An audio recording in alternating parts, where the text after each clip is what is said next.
and the ancestors are looking out for us. Todd Hayes is exposing them, man.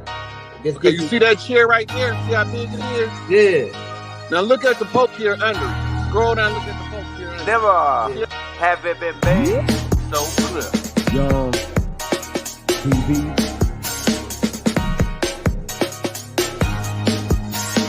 Young. We running the game right now.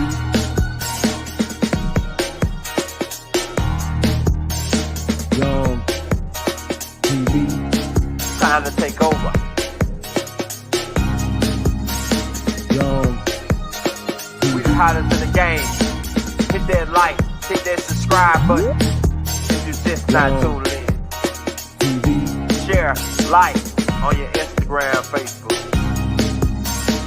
Young TV. If you tuned in,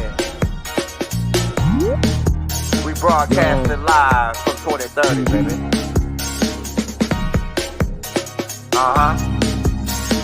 Young TV.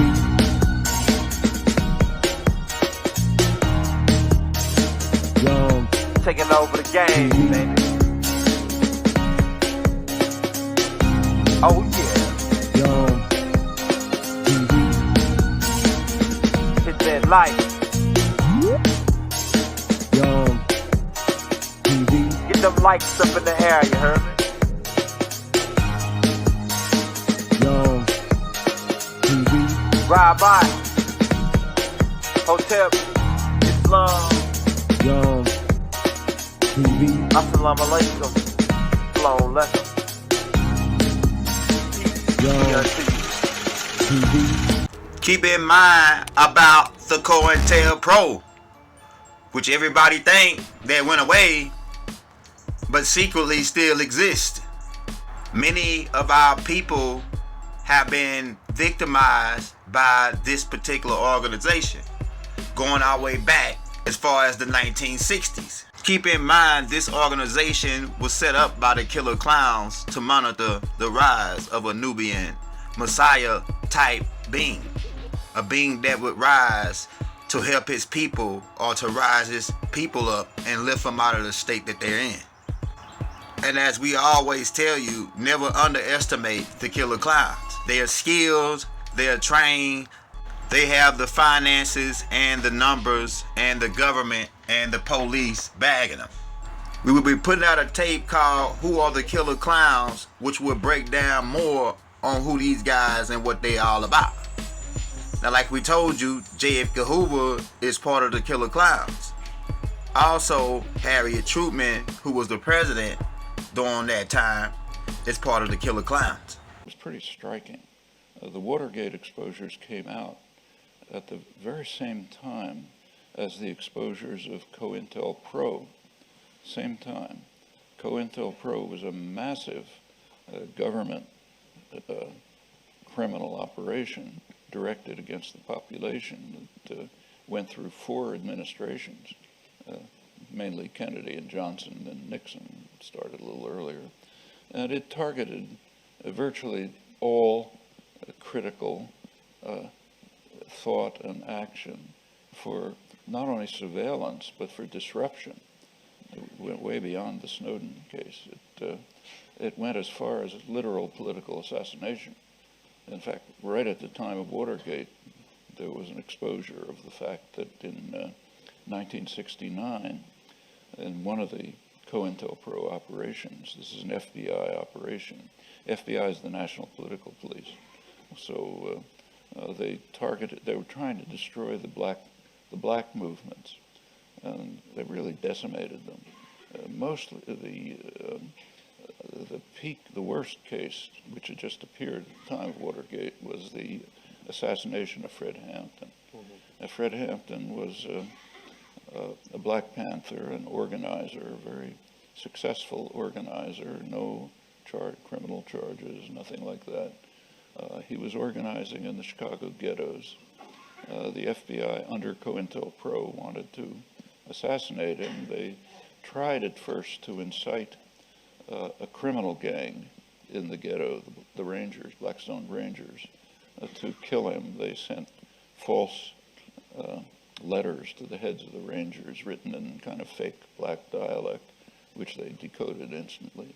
The FBI is not very smart, to try to tell them that, that Fred Hampton was going to go after them, so they'd react, but they didn't. What happened is that the FBI had implanted an informer who was Hampton's bodyguard, and they gave false information to the Chicago police about guns in the apartment. 4 a.m., the police broke in, really a Gestapo-style raid, and just murdered him in his bed.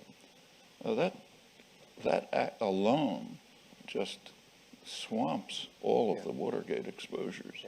And interestingly, it was barely reported. And that's only one. I mean, they went a lot of other things under COINTELPRO, which was far more serious than Watergate, and I think more serious than the NSA. I'd like to break down to you some of the tactics of the killer clowns. It says right here in the highlighted part, in the purple area, it reads, many of the tactics used in COINTELPRO are alleged to have seen continuous use, including discrediting targets through psychological warfare, keep that in mind, screaming individual groups using forged documents, keep that in mind, the forged documents gonna come back up, planting false reports in the media, harassment, wrongful imprisonment, sound familiar, right? Bobbles in there for wrongful imprisonment. There's illegal violence and assassination. It says, according to a Senate report, the FBI motivation was protecting national security. What did I told y'all? These killer clowns protect national security, the Federal Reserve. We'll get more into that. Prevent violence and maintain the existence of social and political order. Sound familiar? New World Order. Order out of chaos. And it goes on to say that they use infiltration, intimidation, witness tampering, and withholding of evidence. On this tape, we'll be breaking down some of the killer clown tactics in detail. Now, that number one tactic is infiltration. And based on all the data, the killer clowns would pretty much have nothing if they didn't have this main key tactic, infiltration. Everybody they wanted to take down, they have infiltrated, like Noble Drew Ali, Marcus Garvey, the Black Panthers, the Nation of Islam, Martin Luther King and Malcolm X, Jeff Ford and the Peace Stones, who they used a tactic against them called bad jacketing, where they labeled them as gangbangers. What kind of gangbanging was they doing? Because it like these brothers dressed like Moors and Hebrews. There's Jeff Ford right there on your right hand corner with a fez on. They infiltrated Larry Hoover and the Gangster Disciples. They infiltrated the Bloods and the Crips. They have infiltrated the so-called Black Hebrews. Because you can't forget about what happened to Yahweh ben Yahweh. The killer clowns came after Yahweh ben Yahweh, man. The killer clowns came after and infiltrated Clarence 13X. They came after Khalid Muhammad. They used infiltration against the master teacher, Dr. Malachi Z York L. They trust and believe the killer clowns spared none when it came down to national security, because they infiltrated the Klan. They infiltrated other white supremacy groups like the Aryan Brotherhood. Also bike gangs like these Outlaws and Hell's Angels. Huge bike gangs that could potentially be a threat to national security, as they put it. But to make a long story short, any group that they target, the main key tactic is infiltration. And there's many other groups that they have infiltrated, right? Thousands.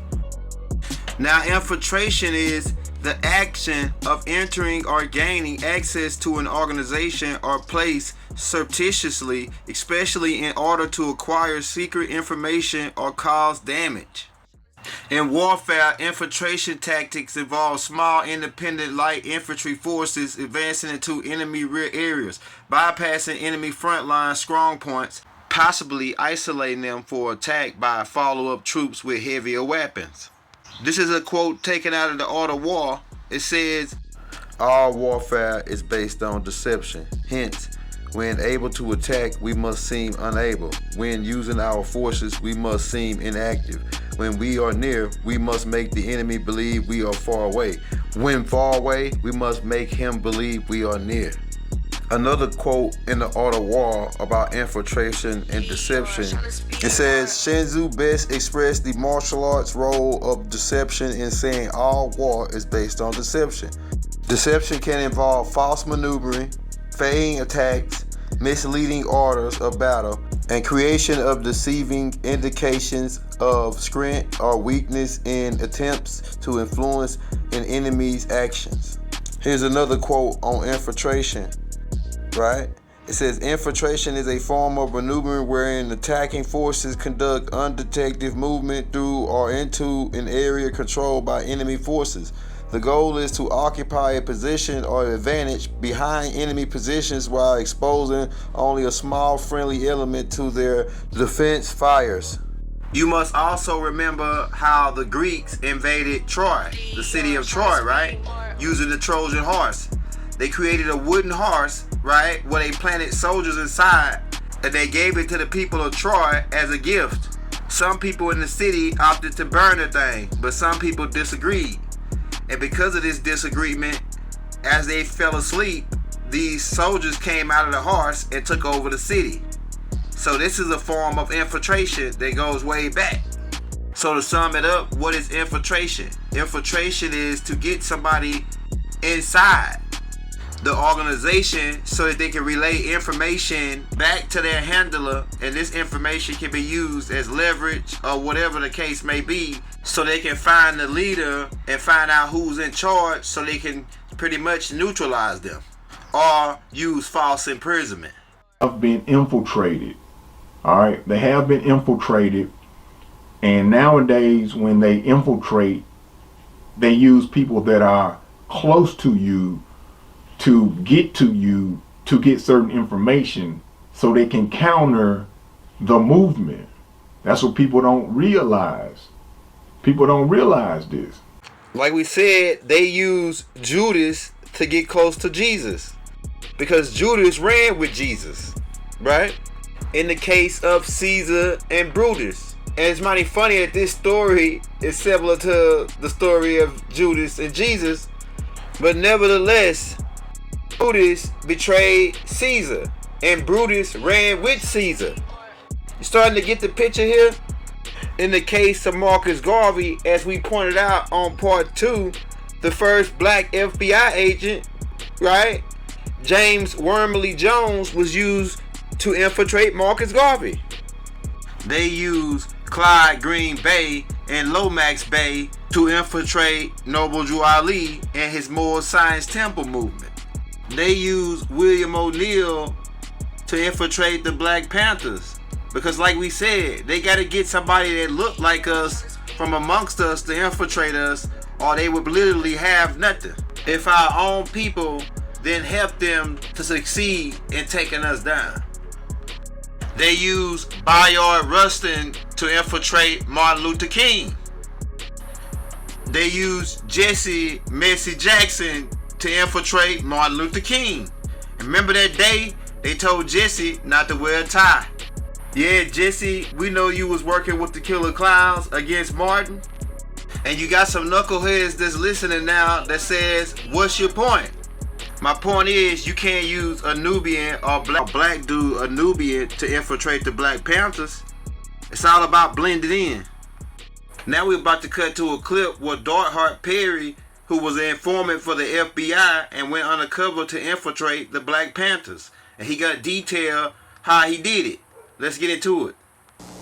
What groups did you infiltrate in New York? In New York, it was the Black Panther Party, Queens section. How far into the organization did you get, and how'd you do it? What I did was, I was a member of the party already in the California area. All I did was travel up and say I was checking out the party in the Queens area. What happened was, though, I only stayed with that assignment for, 2.5 days. We found out later, we found out then that it was infiltrated heavily by the New York Police Department And there was no need for your services? There was no need for my services.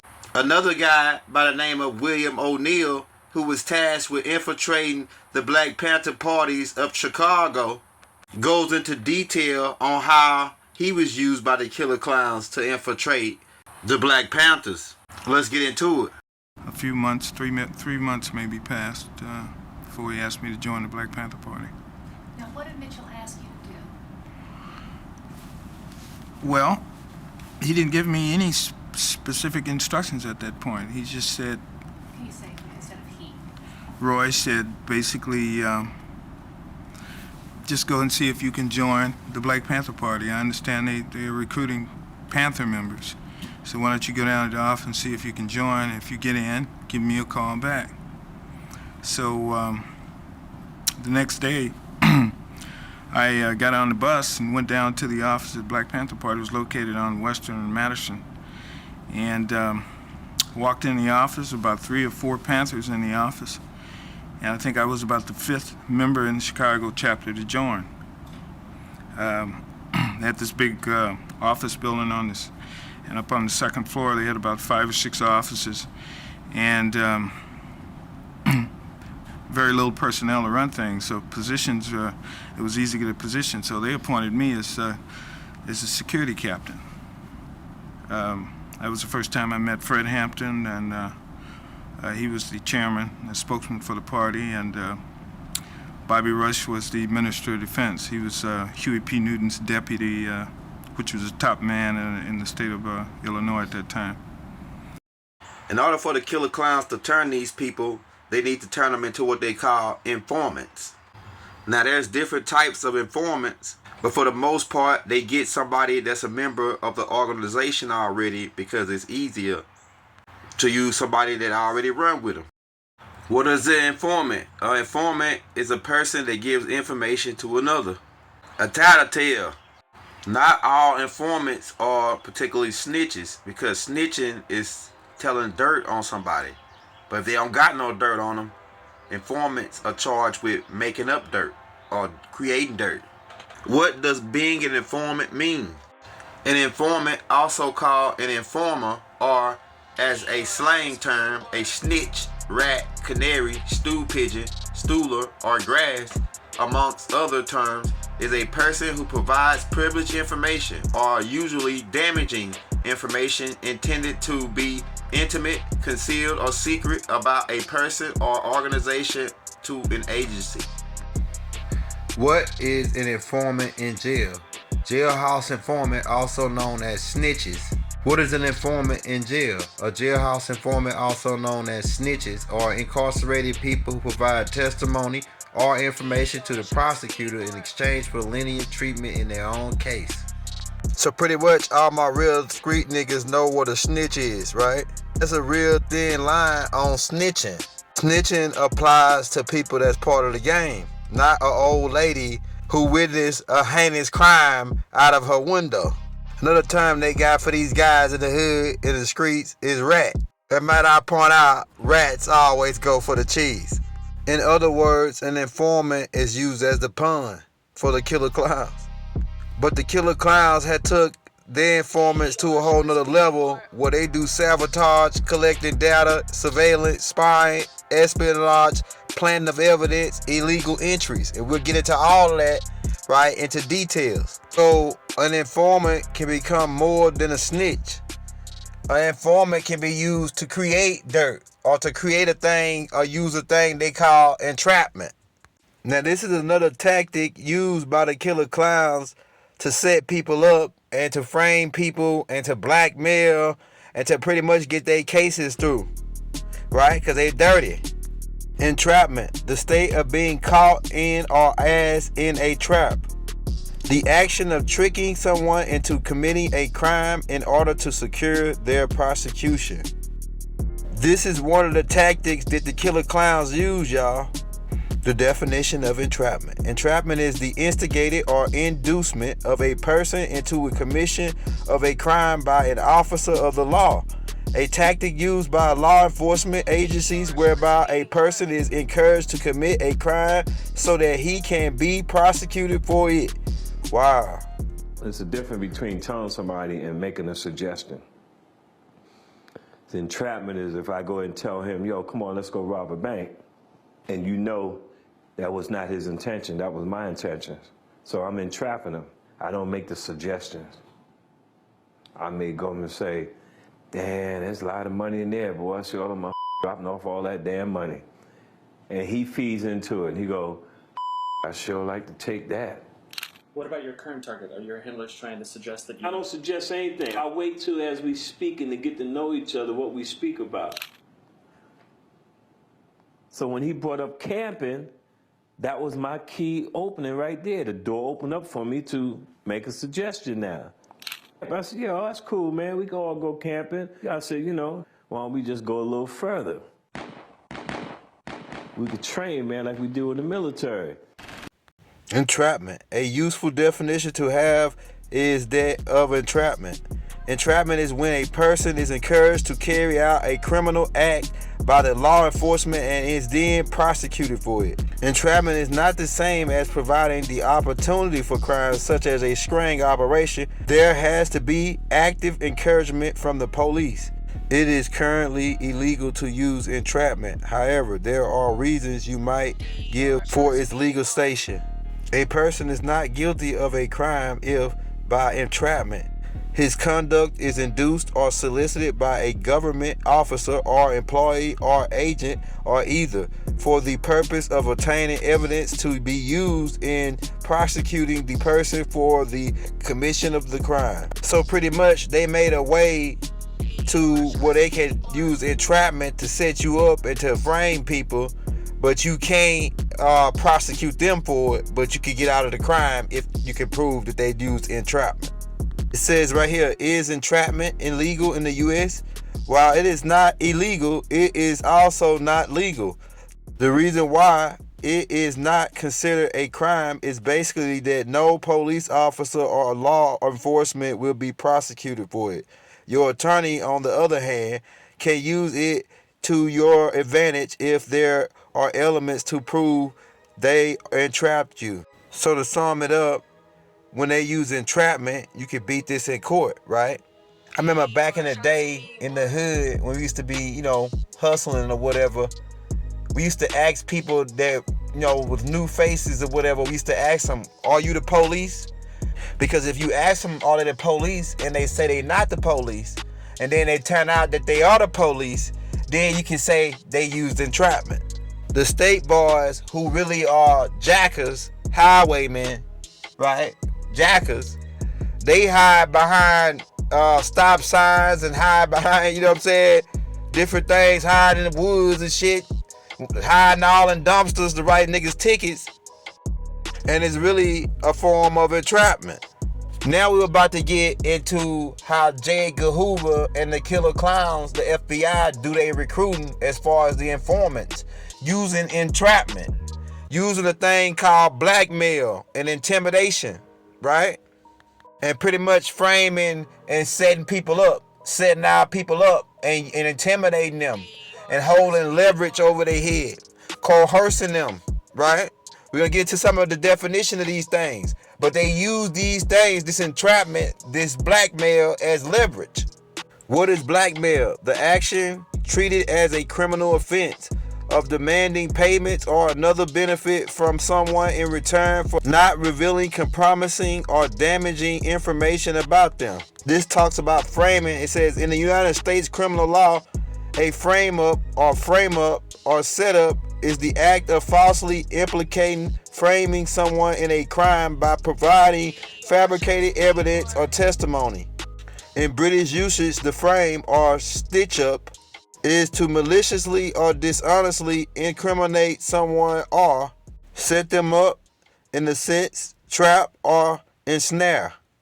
Another tactic they use to implement this and pretty much drive this home is called intimidation, which is the act of intimidating someone or the state of being intimidated. It's to promote fear onto you, to make you scared, to make you afraid, so you will do this. Cause remember, them people said they was afraid, that they thought, you know, their mother was gonna go to jail, or you know, they hold these different things over your head to intimidate you. And last but not least, coerce, right? Persuade an unwilling person to do something by using force or threat. So all these different definitions tying together. Blackmail, intimidation, right? Coercing, threaten. These are tactics that are being used by the killer clowns to pretty much victimize our people. And also, not to mention extortion that comes from all these different tactics. The practice of attaining something, especially money, through force or threat, right? So not necessarily money, it could be information or whatever the case may be. They use extortion, they use all these other terms, like I just said, to line all of this up. Pay attention now to create a thing called leverage. Now, what is leverage? Leverage is the ability to influence situations or people so that you can control what happens. So leverage is something that you hold over somebody's head. It's something that you use to control the outcome in the situation. This is what they are doing, these killer clowns. Now we're about to listen to the FBI informant Perry, and he's about to go in on how they use some of these tactics to recruit him as an informant.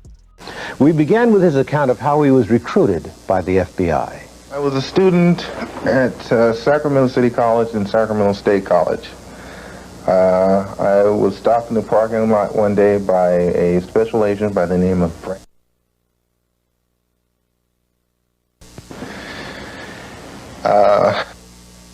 He told me a little bit about that he knew that I had worked in military intelligence and how would I like to work for him. And also that I knew certain people in the so-called black radical fringe that they would be very interested in finding different information out about. I told him that my term for military intelligence had been very short-lived, that I was not interested in them and I wasn't interested in him either. By now this must have been 1968-ish. Yes. Mm-hmm. The following month, I was going to school on a federal grant and also a VA loan check. My check didn't come down, either one. I had bought a oscilloscope for a television communications class that I was taking from a person that I didn't even know. He just had the oscilloscope for sale and it was very cheap, so I bought it. Since my checks hadn't came down, being a student, and I was taking like close to, I think, about 23 units, something like that. It was a very heavy course load. I couldn't work and go to school at the same time. So I decided I would take the oscilloscope down to the pawn shop, pawn it, and use that money until my checks came. I went down, I pawned the oscilloscope. As I came out, I got busted. Possession of stolen property. It seems that someone had broken into Sacramento City College and had stolen the oscilloscope along with quite a few other things. So what happened? Well, I was taken to court due to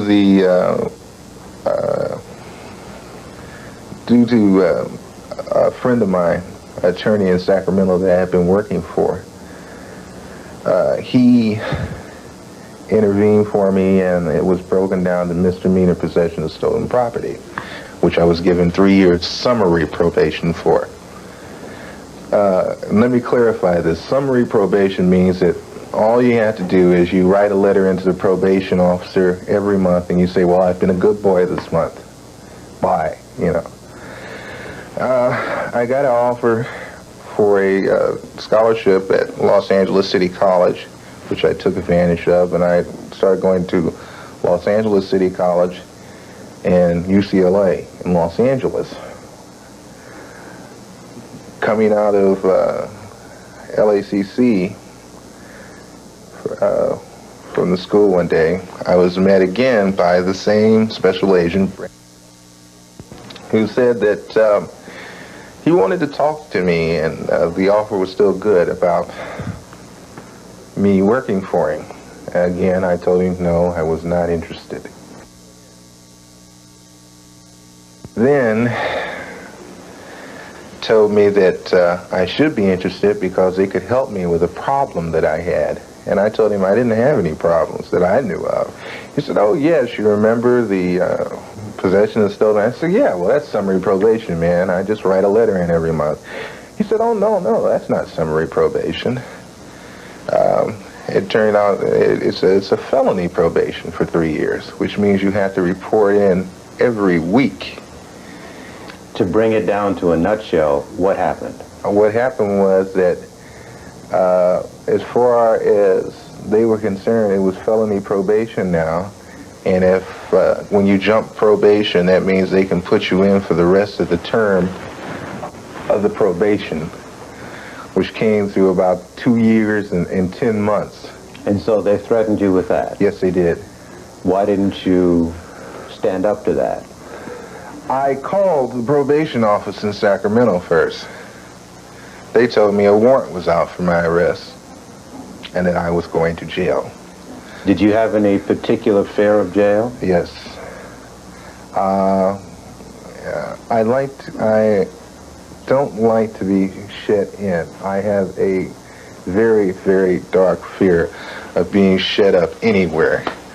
How would they have known this? The only way they could have known that is from my psychological profile when I went into military intelligence, which they take on all people that work in military intelligence. So you bent and you decided to go to work for them? Yes. How would you say that most of those who are doing the same thing that you did have gotten into that behavior? The same way you did, they were coerced? Coerced, pressure. Some can take it for, I think some might do it for the pay, for the feeling of power. It's a natural syndrome for a powerless person giving a pedestal where he can direct, or he can say, well, this man goes to jail or this man stays free. They get a feeling of security from it. And now we're going to cut to a clip where William O'Neill talk about how they use coerce, entrapment, and the different tactics against him to get him recruited as an informant for the FBI to infiltrate the Black Panthers. Let's get to it. It was in probably 1967. I was with a guy one night, a friend of mine, and we were drinking beer and we decided to go joyride. And we jumped in a car and stole it. And we were driving around the city of Chicago for 45 minutes and decided to leave the state to go visit a relative in another state. And we had an accident out of state. And prior to the accident, we had walked in a pool hall and was shooting pool. And at the door, you had to register your phone number and address. And we wrote down our names and phone numbers, then went in and shot a game of pool, and then came out and had an accident. We fled the accident on foot, messed around in the city a while, and then caught a bus back to Chicago. And about 3-4 months later, I got a call from this FBI agent by the name of Roy Mitchell. And he told me that he knew what I had done. And we went around a couple of times, and he said something like, well, you know, there's no need in you trying to bullshit me. I know you did it, but it's no big thing. He said, I'm sure we can work it out. And I think a few months passed before I heard from him again. And one day I got a call, and he told me that it was payback time. He said that I want you to go and see if you can join the Black Panther Party, and if you can, give me a call. Can I just interrupt and have you start that part about joining the Panther Party? But tell me again how old you were and that it was not he, but that it was the FBI agent? I think I was about 18, 19 years old. And the FBI agent's name was Roy Mitchell. And he called me up on the phone and recanted the crime, pretty much. I tried to deny it, but he had the evidence, and he said basically it was no problem, that we could work it out, that I wasn't any serious problems that he couldn't deal with. And a few months, 3 months maybe passed before he asked me to join the Black Panther Party. So in part 3, we pretty much went over infiltration and the different tactics that the killer clowns use to create these informants. Like Perry said, the best way to monitor a guy is to get a guy that run with him. So all you new groups out there that's setting up, if you want to keep from getting infiltrated, you might want to set up the same guidelines that the killer clowns use when you get ready to join them. They want to get fingerprint, they want to get your blood type, your background check, they want to know your grandma's name, your great uncle name, they want to know what you had for breakfast, they want to know what time you took a dump. People should have to go through extreme background checks to join your organization, knowing that the #1 tactic of the killer clowns is infiltration. And keep in mind, they'll go through whatever if they willing to take you down. You see what they did to Baba. On part 4, we're going to go into more of their tactics and more of their kangaroo style policing. No matter how many real niggas out here, it's always gonna be some snitches and informants and rats telling on everybody, right? Telling the people everything. But we gotta play it cool and know how to spot them. OG once said, loose lips sink ships.